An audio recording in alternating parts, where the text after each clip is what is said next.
Lia élève seule ses 3 enfants. Trouver du travail, c'est pour elle mission impossible. Elle est au chômage depuis 7 ans. Quelques contrats à durée déterminée l'ont un peu sortie de chez elle. On lui a proposé un travail de manutentionnaire à l'aéroport. Elle a dû refuser pour les enfants à cause des horaires. En semaine, ils mangent à la cantine, ça revient moins cher. Si je trouve du travail comme ça, et ils mangent déjà à la cantine, ils sont habitués. Même si je dois me présenter à une place, il ne faut pas que je cours pour rentrer les récupérer à 11h30. On est beaucoup plus tranquille. La famille vit avec environ 4 500 francs par mois. Les allocations familiales, l'indemnité chômage et l'aide au logement.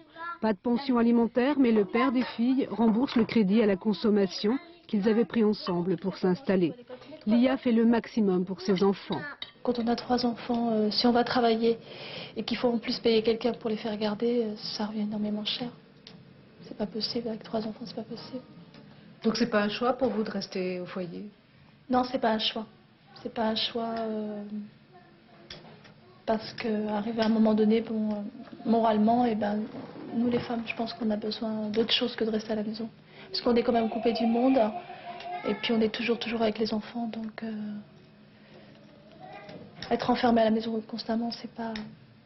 Puis on se sent dévalorisé par rapport aux autres.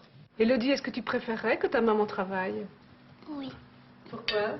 Parce que quand elle gagnera beaucoup de sous.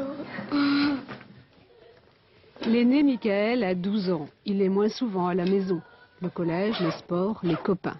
Même s'il en est conscient, le chômage de sa mère ne le perturbe pas trop. Enfin, pour moi, ça change rien puisque je vais à l'école, je mange, je sais pas, j'ai des habits pour m'habiller. Pour moi, ça change rien, mais bon, pour elle, peut-être que si. Pour elle, ça changerait tout. Elle tente de passer des concours pour travailler, si possible, dans l'administration. C'est mieux pour les horaires. Alors elle révise français, maths, informatique. Un emploi, ce serait plus qu'un revenu. Mais c'est pas que financièrement, c'est moralement, c'est le contact avec les autres. Puis le monde du travail il évolue, puis nous on reste en arrière, et puis le jour où on veut... on est vraiment perdu, hein, c'est sûr.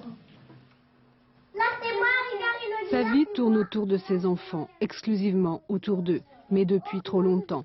Aujourd'hui, elle voudrait sortir de chez elle, mais l'avenir lui apparaît bien bouché.